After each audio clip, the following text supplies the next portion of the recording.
ప్రభునందు ప్రియులారా, మీ అందరికీ ప్రభు యేసుక్రీస్తు నామమున శుభములు.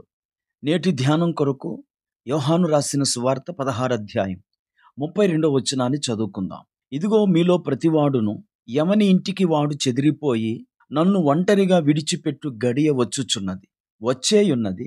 అయితే తండ్రి నాతో ఉన్నాడు గనుక నేను ఒంటరిగా లేను.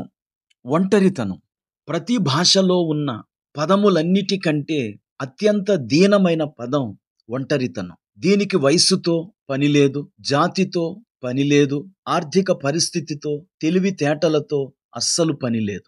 ఆల్బర్ట్ ఐన్స్టీన్ అన్నాడు, ప్రపంచ ప్రఖ్యాతికి నోచుకొని కూడా ఇంత ఒంటరివాడిగా నేనుండటం చాలా విచిత్రము అన్నాడు. చాలాసార్లు దివ్యాంగులుగా ఉన్నవారు ఎక్కువ ఒంటరితనాన్ని అనుభవిస్తూ ఉంటారు. వారికి వివాహాలు కాక, వారితో స్నేహం చేసేందుకు ఎవరూ ముందుకు రాక వారు ఒంటరిగా జీవితాన్ని గడుపుతూ ఉంటారు. మానవుడు పాపం చెయ్యక ముందే దేవుడు నరుడు ఒంటరిగా ఉండటం మంచిది కాదని భావించాడు. గనుక ఒంటరిగా ఉన్న మనిషిలో ఒంటరితనానికి సంబంధించిన బాధ ఒక శూన్య స్థితిలాగా ఉంటది.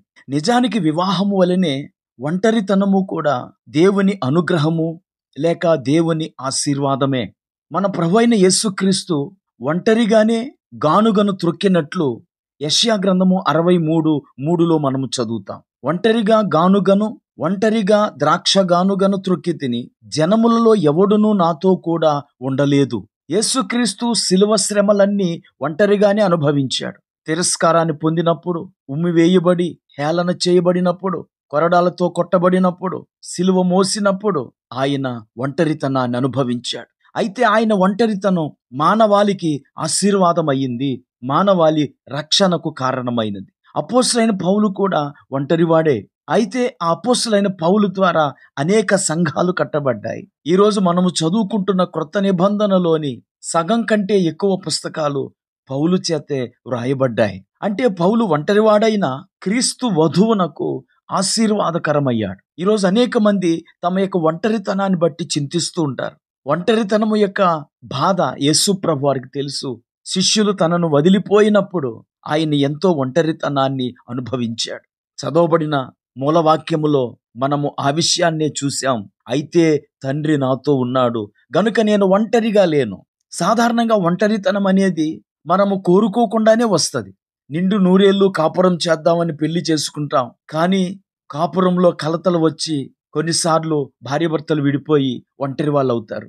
మరికొన్నిసార్లు జీవిత భాగస్వామి చనిపోయి ఒంటరివారు అవుతారు. మరికొన్నిసార్లు అవయవ లోపాల వల్ల ఒంటరి వారిగా మిగిలిపోతారు. ఏదేమైనా ఒంటరి వారికి కూడా దేవుని కృపా కటాక్షములు సమృద్ధిగా కలుగుతాయి. మన ప్రభువు మనలో ప్రతి ఒక్కరిని ప్రేమిస్తాడు. దేవుని ప్రేమ నుండి మనలను ఏది దూరం చెయ్యదు, అందులో ఒంటరితనము కూడా దూరం చెయ్యదు అని రోమిలికి రాసిన పత్రిక 8:38-39 వచనాల నుండి మనము గ్రహిస్తాం. ఈరోజు ఒంటరితనాన్ని అనుభవిస్తున్న నా సోదరులు ఎవరైనా సరే, మీరు ఒంటరి వారు కాదు. యేసు మీతో ఉన్నాడు. ఆయన మిమ్మల్ని విడిచిపెట్టడు.